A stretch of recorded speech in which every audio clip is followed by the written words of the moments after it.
E facciamo su fagioli messicana, va?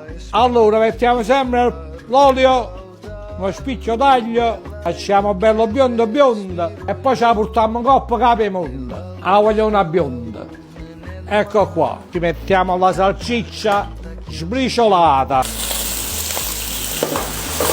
Un po' di pomodoro per farlo un po' rosé. Aggiungiamo i fagioli, mettiamo il fasolo, mettiamo il peperoncino, questo messicano, ad essere a bruciare, se da brucia qualcosa, non dici ma la parola, ma da bruciare qualcosa.